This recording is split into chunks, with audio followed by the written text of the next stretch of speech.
Orang pakai celana cingkrang radikal, pakai cadar radikal. Giliran orang telanjang di foto di medsos, ingin ku maki tapi nggak tega mulutku, takut aku Allah benci sama aku.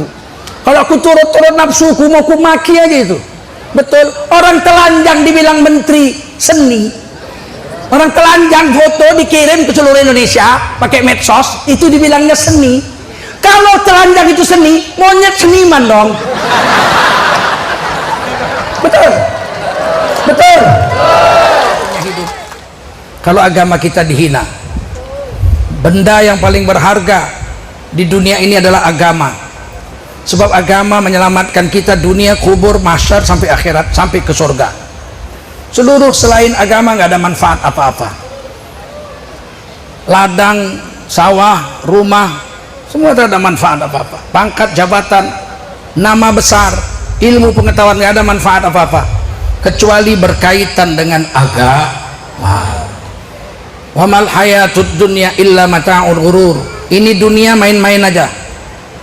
Kehidupan dunia ini sendagura, main-main, menipu lagi. Mata dunia ini memang perhiasan, tapi mata'ul ghurur kata Allah, perhiasan palsu. Bodohlah orang menghabiskan umurnya mengejar perhiasan palsu. Ibu mau dikasih emas sekilo, mau nggak? Tapi palsu. Nggak mau. Ibu punya suami ganteng kaya, mau nggak? Tapi palsu. Mau nggak? Punya anak ganteng cantik tapi palsu, mau? Nggak ada orang yang mau barang palsu. Orang bodoh saja yang mau mengejar mati-matian mencapai dan memiliki barang palsu.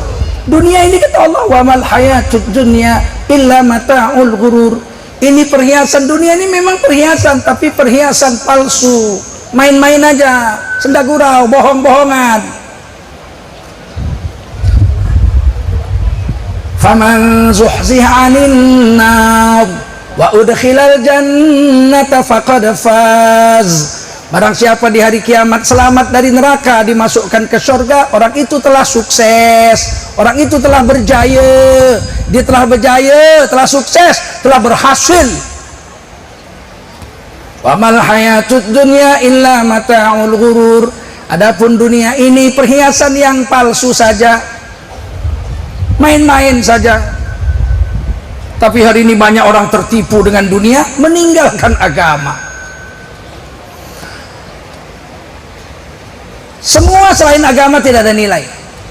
Seandainya agama kita beri nilai 1 saja, 1, tak usah 9 kebanyakan, 1 aja, 1.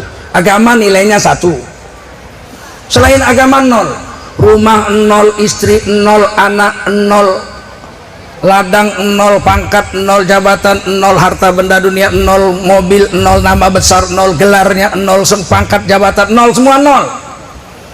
Kalau kita punya semua, punya harta, punya pangkat, punya jabatan, punya istri, punya anak, punya ladang, punya nama besar, punya semua, mobil punya, semua punya, tapi nggak punya agama, mati 0 semua, nggak ada gunanya apa-apa.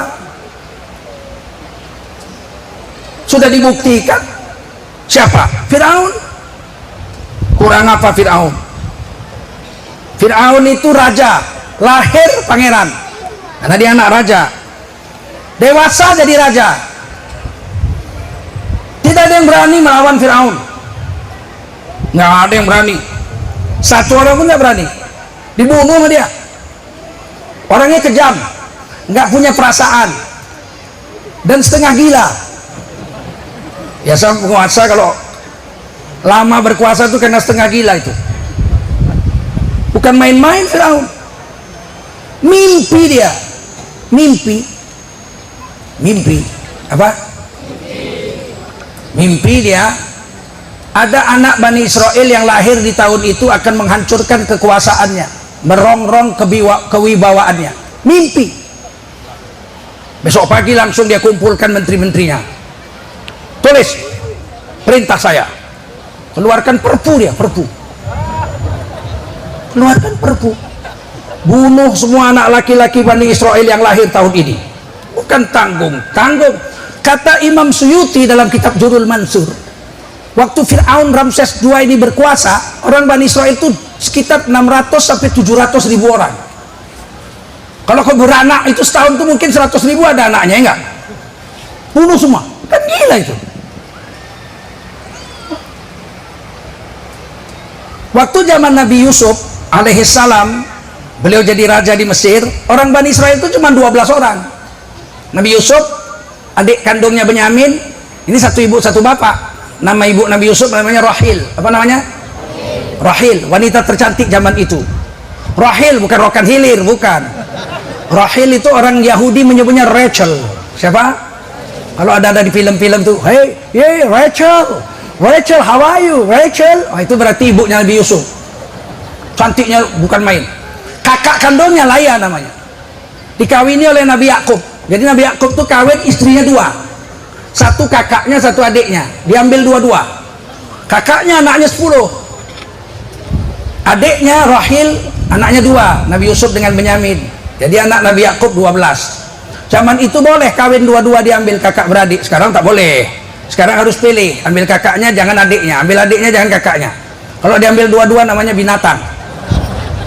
Lembu diambilnya semua itu kalau lembu, apalagi ayam.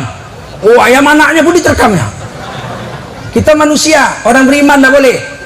Setelah zaman Nabi Muhammad, kalau kakak-kakak aja, kalau adik-adik aja. Boleh dua-duanya kalau mati salah satu. Kawin sama kakaknya, mati, ambil adiknya. Namanya, kalau orang Betawi bilang, turun ranjang. Dari ranjang kakaknya ke ranjang adiknya. Tapi nunggu mati dulu, kalau masih hidup tidak boleh. Kalau orang Medan bilang, ganti tikar. Apa namanya? Betul? Nah, 12 anaknya, dibawa semua sama Nabi Yusuf. Nabi Yusuf jadi raja, dibawa semua. 10 saudaranya memikul bapaknya Nabi Yakub dengan ibunya Laya.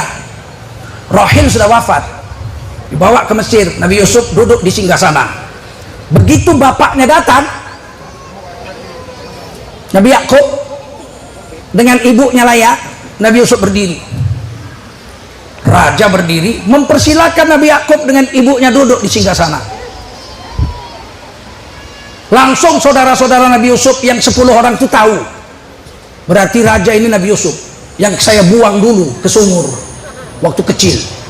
Kharru lahu sujada, maka sujudlah 10 saudara Nabi Yusuf ke kaki Nabi Yusuf. Boleh sujud kepada makhluk, tapi niatnya ta'zim, menghormat, bukan ta'abbud, bukan bukan li ta'abbud haram. Iyyaka na'budu wa iyyaka nasta'in. Hanya kepada Allah menyembah, pada Allah saja minta tolong. Tapi kalau sujud ta'zim, ada 2 ayat dalam Al-Quran menceritakan makhluk sujud kepada makhluk. Yang satu malaikat atas perintah Allah, isjudu li Adam, sujudlah kamu semua, hei malaikat, kepada Nabi Adam. Fasajadu, semua malaikat sujud, illa iblis, kecuali iblis. Aba wastakbar, congkak dan sombong iblis. Wa kana minal kafirin, jadilah iblis makhluk yang kafir, makhluk makhluk yang bilang kafir aja takut-takut. Jangan bilang kafir, itu menghina. Apa menghina? Mana ada Quran menghina? Ada Quran menghina? Diganti dong non muslim. Iya. Kenapa? Karena kafir itu kasar, non muslim lebih kasar. Kafir itu asal kata kafaro yakfuru kufron, menutup. Dalam bahasa Indonesianya, di dalam kamus besar bahasa Indonesia, kafir ada kata kafir. Kafir (2), orang yang menutup hatinya dari Allah dan Rasulnya. Jadi diambil dari bahasa Arab itu, kamus besar bahasa Indonesia. Ini meja ditutup pakai telapak meja, menutup dengan telapak meja ini kafaro. Bahasa Inggrisnya to cover. Apa namanya? Cover, covering, covered, covered. Cover, covering, covered, covered, menutup. Nih, bahasa Indonesia koper. Cover bukunya cakep banget ya. Ah, itu cover. Orang yang nutup ini kafir. Siapa tadi yang nutup ini? Hei, siapa yang nutup tadi? Kafir. Nggak ada menghina situ, ketawa kita semua, betul nggak? Nggak ada menghina. Tiba-tiba dipresetkan, bilang kafir kasar, pemecah belah NKRI, anti Bhinneka Tunggal Ika. Kepala tuh kau. Mau seenak kau aja hidup di negara ini, ya nggak? Tak ada kasar-kasarnya di situ. Tukar non muslim. Non muslim asal kata aslama yuslimu islaman. artinya selamat. Non muslim orang yang tidak selamat. Saudara-saudara non muslim, saudara-saudara yang celaka semua, tidak selamat, orang-orang celaka. Kalau dia tahu non muslim artinya orang yang tidak selamat, orang yang celaka, pasti dia protes, ganti lagi, jangan mau non muslim. Lo kemarin kafir nggak boleh, non muslim ya kami baru tahu rupanya celaka. Terus apa? Ya ganti aja, sontoloyo gitu. Mau seenak kau aja hidup di Indonesia ini, bukan nenek moyang kau aja yang punya Indonesia ini, betul? Kau mau kau atur-atur Quran kami. Lagi kalau kafir itu diartikan non Islam, bahaya menerjemahkan ayat tadi. Isjudu li Adam, sujudlah kamu hai malaikat semuanya pada Nabi Adam. Fasajadu, maka malaikat sujud semuanya, illa iblis, kecuali iblis menolak sujud. Aba wastakbar, congkak dan sombong iblis. Wa kana minal kafirin, jadilah iblis kelompok non muslim. Ngamuk orang tuh, jadi kau bilang kami iblis, kami non muslim iblis. Ya memang begitu menurut Quran. Wah, buang aja Quran begitu. Kau mau atur-atur kami, lakum dinukum waliyadin. Urusan agamamu kau urus sendiri, urusan agamaku aku urus. Kau jangan urus agamaku, aku pun tak akan urus agamamu. Bagimu agamamu, bagiku agamaku. Sudah 74 tahun merdeka, aman-aman saja. Baru-baru sekarang ini aja dibongkar-bongkar. Mungkin karena terlalu banyak PKI yang muncul di negara ini sekarang. Paham?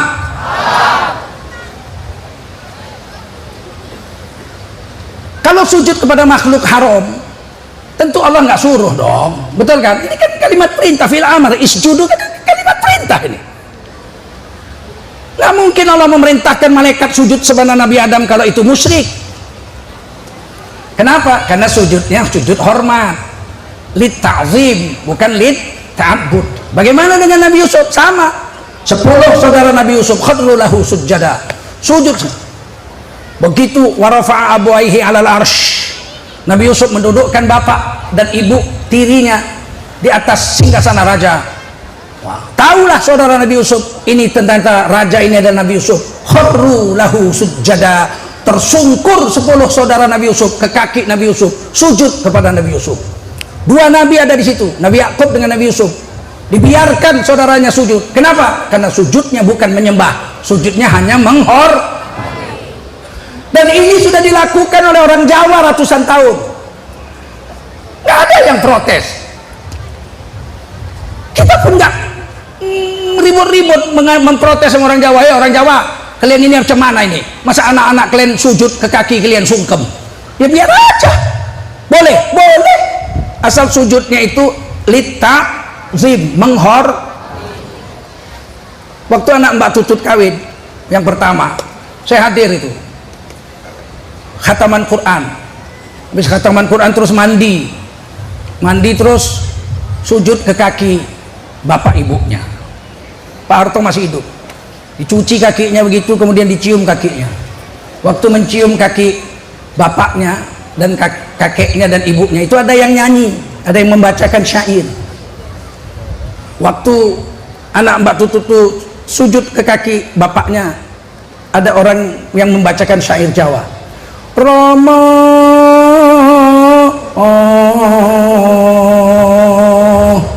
kula nyuwun ngapura.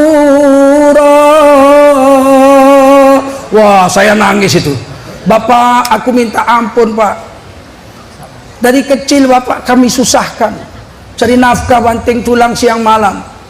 Setelah aku dewasa belum kubalas jasa Bapak. Besok aku harus berangkat meninggalkan rumah ini, menyunting kekasih hatiku, meninggalkan bapak ibu, padahal jasa bapak ibu belum kubalas.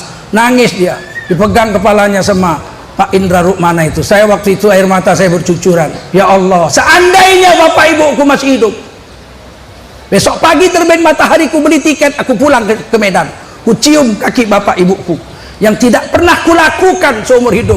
Karena saya orang Melayu, orang Melayu cium tangan, orang Jawa cium kaki. Kalau ada orang Jawa durhaka sama bapak ibunya, memang kampret itu orang, betul.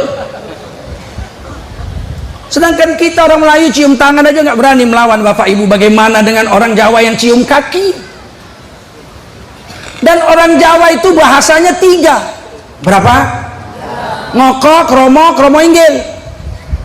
Kalau sama kawannya dia pakai ngoko, men, arep ngendi kowe? Arep ngono. Oh, modar kowe ngono-ngono ning ulo. Ngomong sama kawannya kowe aja. Hah? Kowe nek arep rono muter. Rono ning ulo ngono mana? Sama kawannya pakai ngoko. Kalau sama kawan yang sebaya, kalau lebih tua dikit dia pakai bahasa kromo. Mas, ajeng tembudi, tembudi kumawon, monggo mampir. Oh, matur nuwun. Tapi kalau sama bapaknya nggak berani dia, mesti pakai kromo inggil. Sama ibunya nggak berani dia. Itu hebatnya bahasa Jawa, ada 3 tingkat. Mertuanya datang dari Surabaya naik kereta api sampai Jatinegara. Di Jatinegara habis sholat subuh bapak ibunya tidur. Mertuanya bilang jangan ganggu saya ngantuk. Bapak sama ibu mau tidur. Ya, jam 7 pagi siap sarapan dimasak. Maka kemudian menantunya mengetuk kamar bapak ibunya pelan-pelan. Ketuk lagi. Jawab bapak ibunya dari kamar. Ada apa? Nyuwun sewu Pak, Ibu, nyuwun sewu, monggo dahar mawon unjuk ini sampun enten. Monggo dahar mawon nyuwun sewu Pak, nyuwun sewu Ibu. Masya Allah, nyuruh sarapan aja minta maafnya 3000 kali. 3000 kali minta maaf 1000 kali Pak, Ibu silakan sarapan sudah siap. Minta maaf 1000 kali Pak, monggo silakan sarapan, minta maaf 1000 kali. Salah apa dia? Nggak ada salah dia. Tapi begitulah penghormatan orang Jawa terhadap orang.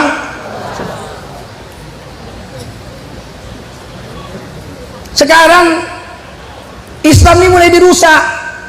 Cium kaki musyrik, cium tangan musyrik. Akhirnya disekennya aja bapak ibunya. Apa kabar Pak? Apa kabar kek? Kakek udah tambah tua kek. Kapan mati kek? Kita hari ini dirusak. Secara agama dirusak. Secara moral kebangsaan pun kita dirusak hari ini. Omong kosong aja mereka cinta NKRI, cinta Pancasila, harga mati. Alah, omong kosong aja itu, tak ada. Buktinya apa? Menteri aja sekarang TikTok, goyang ubur-ubur. Lumayan kalau mukanya ganteng, hitam pula. Di mana ada kebudayaan Indonesia goyang TikTok? Ada? Ada? Menteri di istana negara TikTok.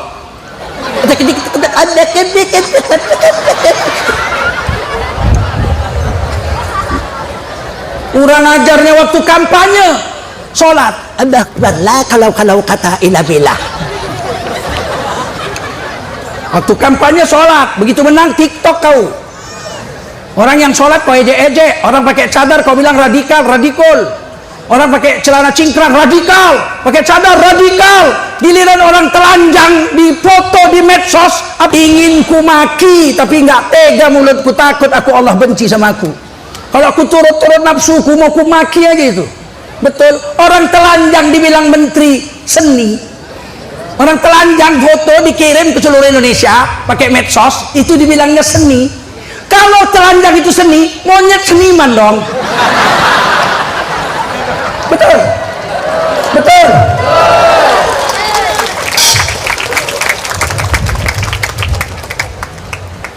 Sengaja atau tidak sengaja, kurasa sengaja. Sengaja untuk mengangkat maksiat-maksiat dan menghancurkan agama. Sengaja. Saya sudah amati 4 tahun 5 tahun ini. Memang sengaja. Asal agama pasti dibilang kadal gurun. Pakai jubah serban, kadal gurun, kadrun. Saya dibilang Ustadz abal-abal, modal serban jenggot pakai daster. Ini dibilangnya daster. Ini pakaian Tuhan Yesus orang itu, betul nggak? Berani bilang Yesus pakai daster. Ini pakaian Nabi Musa, betul? Berani bilang Nabi Musa pakai daster. Ini pakaian Nabi Yusuf. Berani bilang Nabi Yusuf pakai daster. Ditulis di Quran. Waktu Nabi Yusuf dibawa Zulaikha, istri Raja Kitfir. Namanya apa? Kitfir, Raja Mesir, majikan Nabi Yusuf. Kalau anjing Sohibul Kafi namanya Kitmir. Apa? Jangan salah sebut. Kitmir anjing. Kitfir Raja Mesir. Kalau Anda dikejar anjing, cukup sebut Kitfir. Kitmir, dia anjing tuh. Tapi kalau santri dikira anjing berarti nggak sembahyang. Nggak mau anjing mengejar khalifahnya, mana mau. Ini kita ini khalifah semua, betul? Wa huwallazi ja'alakum khalaifal ard. Allah telah menjadikan kamu semua jadi khalifah di atas bumi, hai orang beriman. Mana berani anjing menggonggong mengejar? Harimau pun tidak berani memakan orang beriman. Hanya PKI yang berani menyebut orang beriman kadal gurun. Kadron, kadal gurun. Saya dibilang itu banyak di medsos, malah saya jawabnya. Ustadz abal-abal, modal serban jubah jenggot daster, udah jadi ustadz. Dipikir dia bisa ustadz menyamar. Polisi bisa nyamar, polisi palsu, tertangkap juga, tapi mungkin 4 bulan, 5 bulan, 6 bulan. Sempat juga nyemprit orang. Tentara palsu kemarin 7 tahun baru ketangkap. Kalau ustadz palsu belum ama ba'du udah ketangkap. Baru dia berdiri, alhamdulillah khutbah Jumat, ustadz palsu, pakai jenggot serban tapi enggak ustadz, palsu. Alhamdulillah, la kalau kata ila billah, udah ketangkap. Ustadz palsu, belum amma ba'du udah ketangkap. Waktu Zulaikha mengajak Nabi Yusuf berzina, dibawa ke kamar, kamarnya dikunci pintunya, kunci jendelanya. Nabi Yusuf diajak berzina. Nafsu mau, nafsul ammarah bisu, nafsu mau. Nabi Yusuf dicerita di Quran nafsunya mau. Siapa yang nggak mau? Mana ada buaya menolak bangkai. Jadi nggak usah sok jago ini kiai-kiai ini. Aku berdua-dua sama perempuan aman. Aman. Laki-laki kalau sama perempuan berdua mula-mula aman. Duduk kita di kereta api, satu gerbong nggak ada orang, tiba-tiba naik perempuan duduk depan, mulai curiga dia. Ini si manis jembatan Ancol apa manusia? Tiba-tiba dilihat, manusia, jelek, hidungnya pesek. 5 menit kemudian hidungnya pesek tapi kakinya bagus, betisnya bagus, badannya bagus macam gitar ukulele. Oh ini rambut, masya Allah rambut hitam pula, hidung aja pesek, ketawa, hihi, giginya pun rapi, mulai jahat setan. Nggak usah cerita kita. Kalau kamu berdua-dua dengan perempuan, orang ketiga adalah, nggak usah sok-sok jago, nggak usah sok jago. Nabi Yusuf mau, bukan tidak mau nafsunya, tapi di dalam dada Nabi Yusuf ada burhan. Apa namanya? Bukan burung hantu. Burhan itu nur dari Allah yang bisa membedakan mana yang hak, mana yang batil, mana yang halal, mana yang haram. Itu burhan. Orang yang punya burhan dia tahu ini presiden bagus, ini presiden sontoloyo, ini menteri bagus, ini menteri sontoloyo. Mesti tahu dia. Kalau sama semua dibilangnya, itu berarti dia bukan punya burhan, dia adalah burung hantu. Nabi Yusuf tahu, dia bilang gini dalam hatinya, perempuan ini memang tercantik se-Mesir. Katanya namanya Zulaikha, istri Kitfir. Tapi ini istri bapak angkat saya, orang yang membeli saya di pasar budak waktu saya dijual jadi budak, kemudian dipelihara, kemudian diajari baca nulis, kemudian diberi baju jubah bagus, makan enak, tinggal di istana, bahkan dimerdekakan dari budak, kemudian diangkat jadi anak angkat,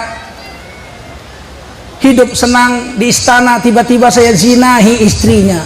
Manalah pantas kulakukan ini? Burhan bicara, tidak pantas aku berzina walaupun perempuan ini cantik. Tidak mau. Nabi Yusuf pergi, ditarik perempuan tuh, robek jubahnya. Jadi perempuan kalau udah mau ngeri. Ya, aku 27 tahun kawin nggak pernah merobek baju istriku. Nggak dirobek pun mau dia kan. Siti Zulaikha robek jubah Nabi Yusuf, kan ngeri kali itu. Banyak diajak, tak mau Nabi Yusuf, pergi ke pintu, ditarik, robek jubahnya, lari Nabi Yusuf ke pintu. Zulaikha mengejar juga ke pintu. Begitu dibuka pintu, wa alfaya sayyidaha ladal bab.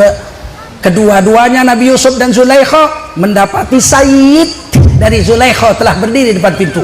Berarti Allah memakai kata sayyidina untuk memuji seorang raja. Jadi ini perlu ngaji. Yang di bid'ah, manggil Nabi Muhammad Sayyidina Muhammad, bid'ah. Sayyidina nggak boleh. Loh, Allah memanggil suaminya Zulaikha wa alfaya sayyidaha, sayyid. ladal bab, di depan pintu. Paling tidak ada 3 kali Allah memanggil manusia dengan sayyid, memakai kata sayyid di Quran. Paling tidak ada 3. Berapa kali?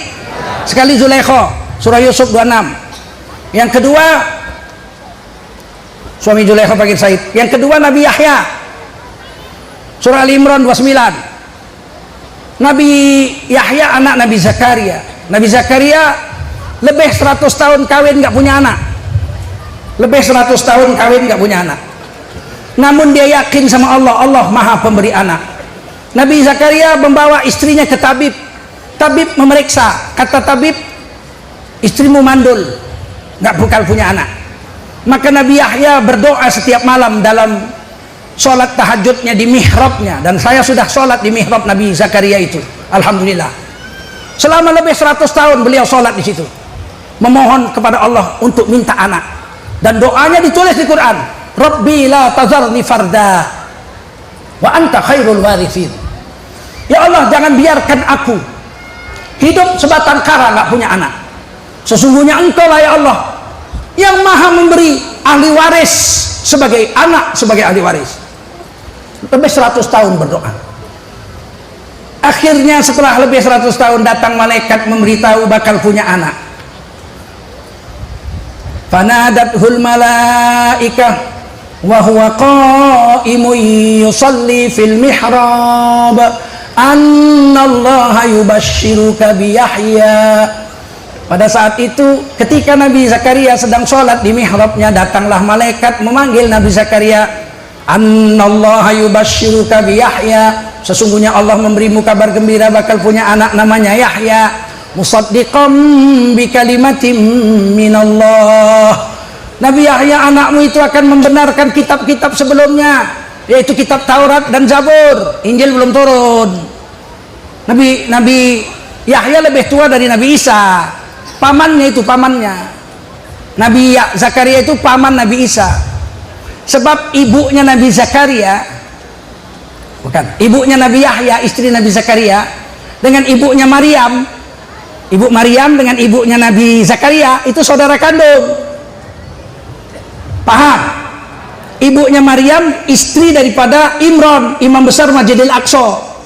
Imam besar Masjidil Aqsa kawin dengan seorang wanita, lahir anaknya Maryam. Nabi Zakaria kawin dengan seorang wanita saudara kandung istrinya Imran, itu mamaknya Maryam, saudara kandungnya dikawini Nabi Zakaria, anaknya Yahya. Berarti Yahya dengan Nabi Yahya dengan Siti Maryam bersaudara sepupu. Berarti anak Maryam alaihissalam Nabi Isa polaan daripada Nabi belum lahir.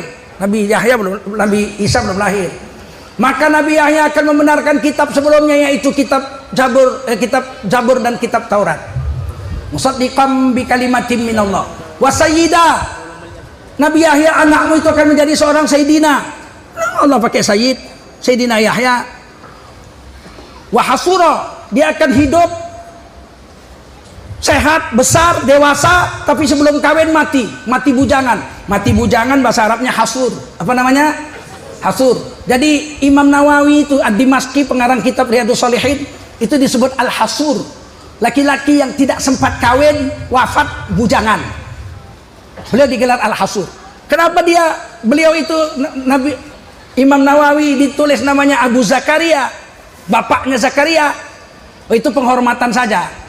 Diberi penghormatan, beliau nggak kawin, mana punya anak. Imam Nawawi nggak sempat kawin, umur 45 tahun wafat. Pengarang kitab Majmu' Syarhul Muhadzab. Nggak tebel kitabnya, cuma 1,3 meter aja.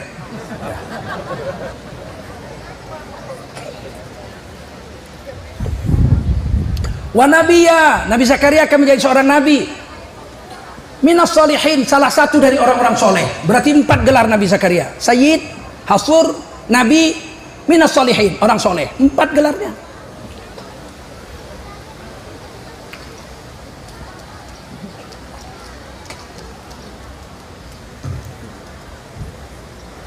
Kita teruskan. Begitu dibuka pintu, suami Zulaikha itu berdiri depan pintu. Kamar dikunci, jendela pintunya dikunci. Tiba-tiba keluar Nabi Yusuf dari kamar istrinya. Kamu ketahuan. ngapain aja kamu di kamar istri saya. Pucatlah Nabi Yusuf. Kata Nabi Yusuf, aku tidak bersalah, yang salah istrimu. Datang istrinya, mana aku yang salah, ini kamar-kamarku kok, siapa yang masuk ke kamarku? Begitulah wanita jahatnya. Walaupun dia yang minta, kalau ketangkap awak disalahkannya. Kan gak usah main-main sama perempuan, ular semua ini.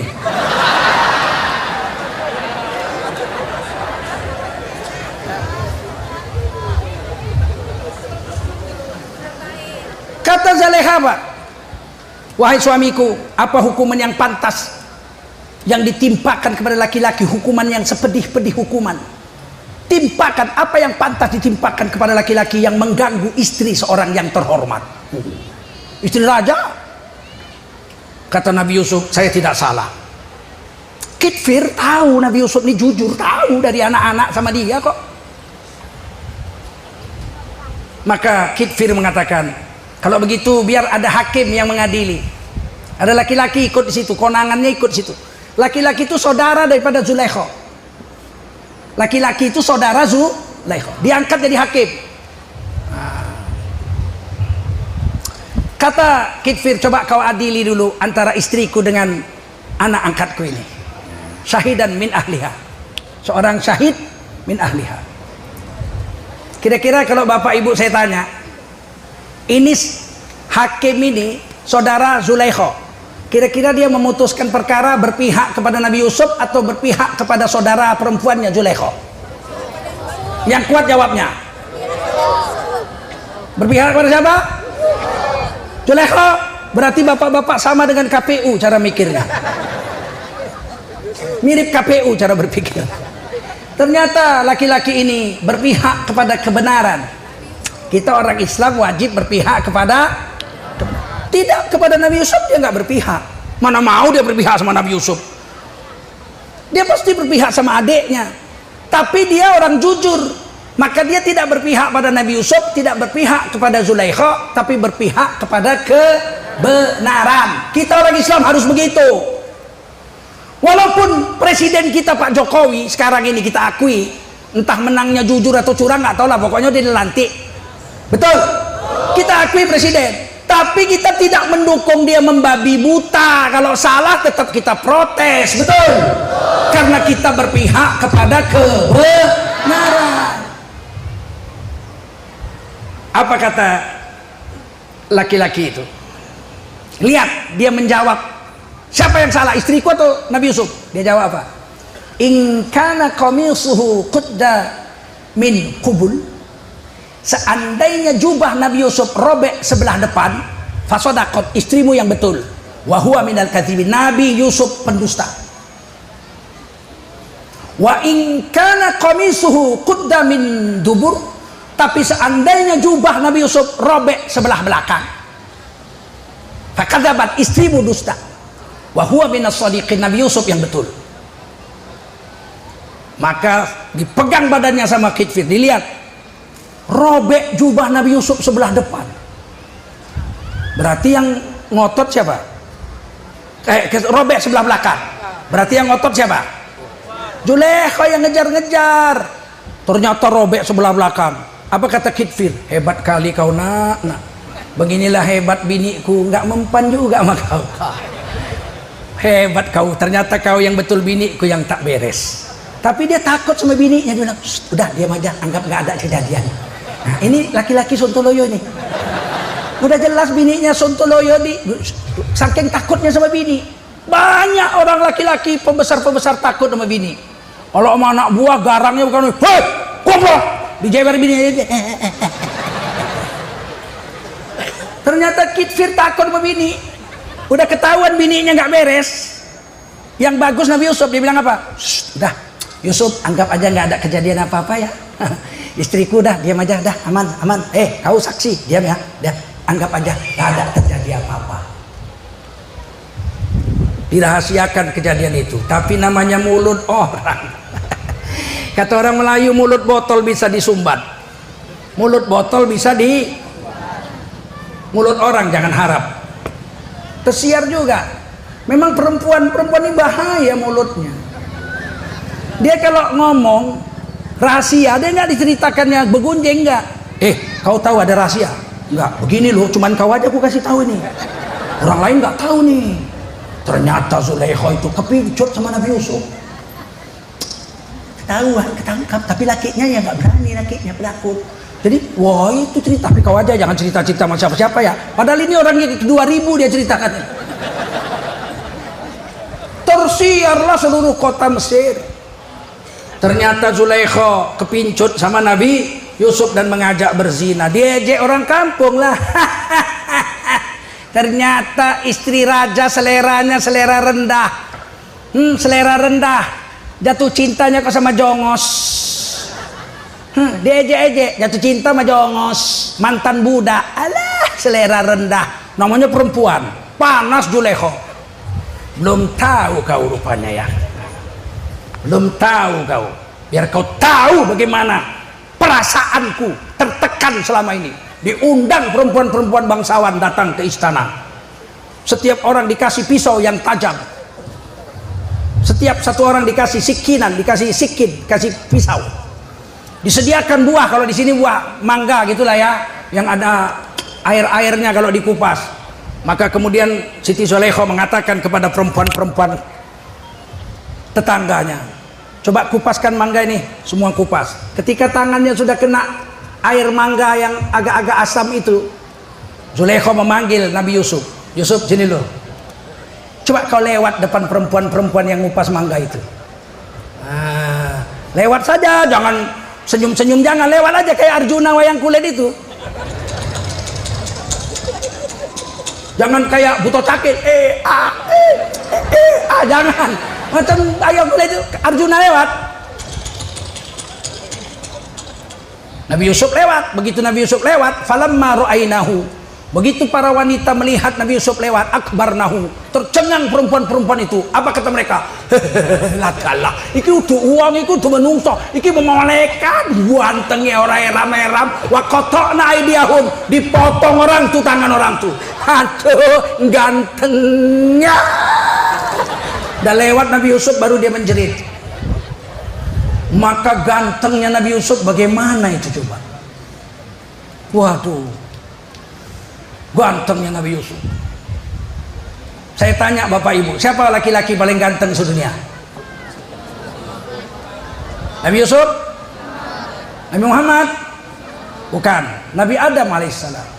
Siapa? Karena Yusuf nisfu min Adam. Nabi Yusuf itu gantengnya separuhnya Nabi Adam. Kalau Nabi Yusuf aja lewat, ibu sudah motong tangan. Bagaimana kalau Nabi Adam lewat?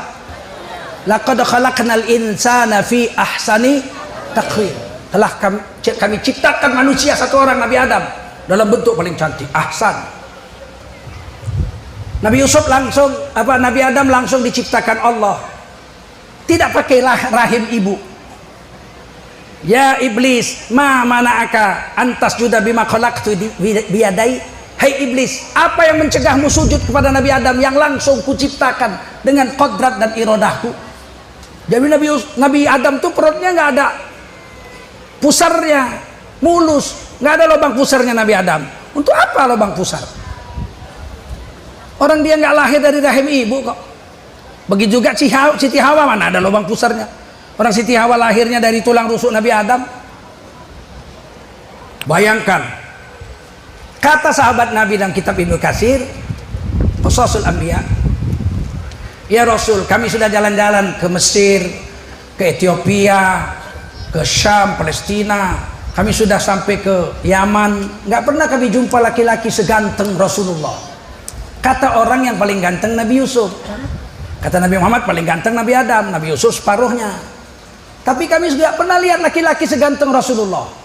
Mana lebih ganteng Rasulullah dengan Nabi Yusuf? Apa jawab Nabi Muhammad?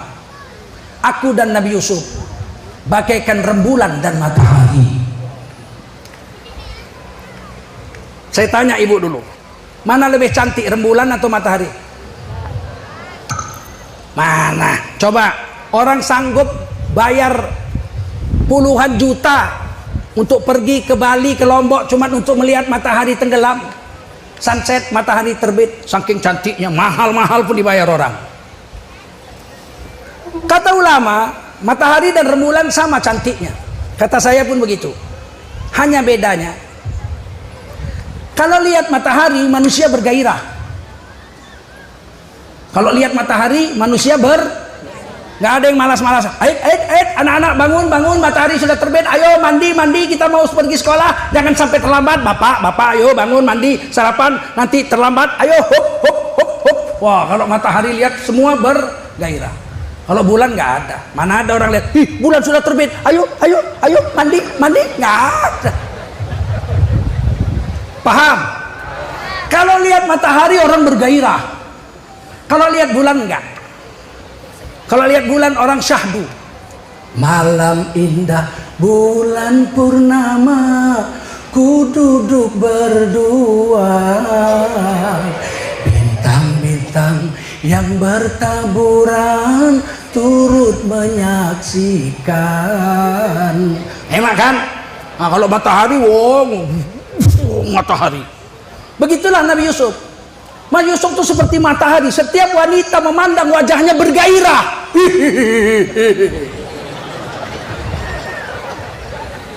Tapi kalau laki-laki memandang wanita memandang Nabi Muhammad SAW, tidak ada gairah, syahdu, tunduk, ta'zim. Lihat wajah Nabi, ya Allah. Nggak ada perempuan lihat wajah Nabi. Nggak ada, itu hebatnya Rasulullah itu.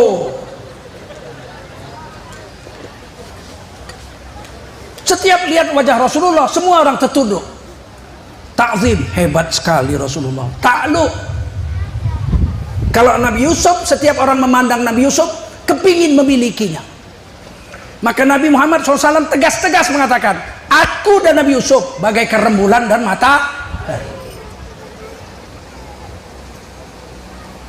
Kita lanjut.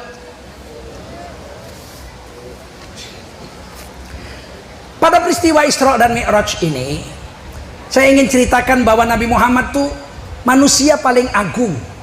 Kalau ganteng Nabi Adam. Tapi kalau agung, tak ada lebih agung dari Rasulullah SAW. Jangankan manusia, malaikat Jibril pun kalah agung dibanding Rasulullah Muhammad SAW. Kalau ditanya mana lebih agung malaikat dengan Nabi Muhammad, agung Nabi Muhammad. Malaikat dengan kita manusia aja agung kita. Laqad karramna bani Adam. Allah telah muliakan manusia, benar-benar. Malaikat itu bekerja untuk kita. Malaikat itu bekerja untuk kita. Malaikat Jibril mengantar wahyu dari Allah kepada Nabi Muhammad, unzila ilaih. Dikirim wahyu dari Allah kepada Nabi Muhammad. Untuk siapa?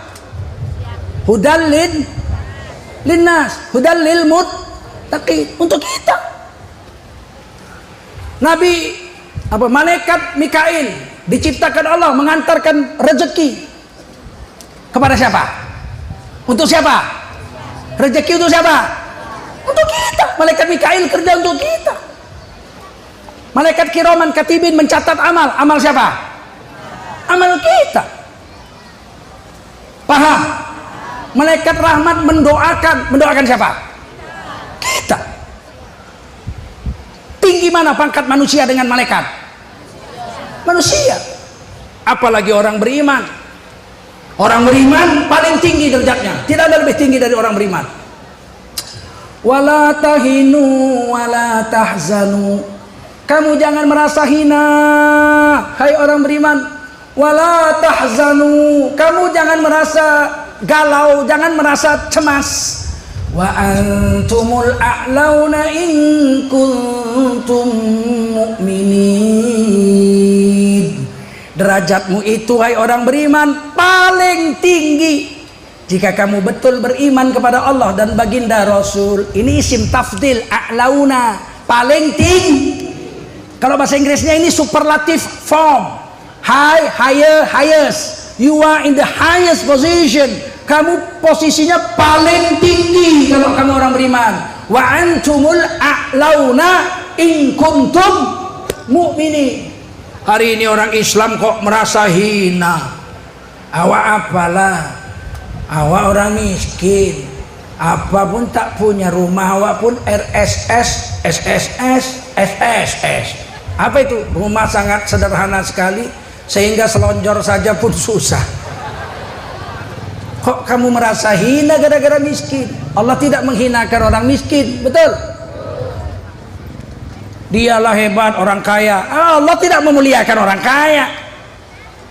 Allah tidak memuliakan orang kaya. Allah tidak memuliakan orang miskin. Allah juga tidak menghina orang kaya. Allah juga tidak menghina orang miskin. Allah memuliakan orang beriman dan Allah menghinakan orang yang kafir dan engkar kepada Allah, betul? Innallaha la yanzuru ila suwarikum wa amwalikum. Allah nggak lihat rupamu gantengkah, anak bangsawankah, kulitmu merahkah. Wa amwalikum, Allah nggak lihat hartamu sedikit, banyak, kere, kaya, nggak dilihat Allah. Itu semua dari Allah, Allah yang buat. Walakin yanzuru ila qulubikum wa a'malikum. Tapi Allah lihat hatimu ada iman, yakin dengan Allah dan Rasul atau tidak. Wa a'malikum, dan amalmu Allah lihat sesuai dengan petunjuk Rasulullah atau tidak. Ini kadang-kadang jadi orang miskin merasa terus hina, akhirnya apa? Jadi penjilat, menjilat pejabat, menjilat orang kaya. Pada orang kaya itu kenceng aja gak cebok, sebayang pun enggak, entah nikah entah enggak dia. Kita dikasih agama sama Allah merasa hina. Tidak ada yang lebih berharga di dunia ini selain agama dan orang beriman.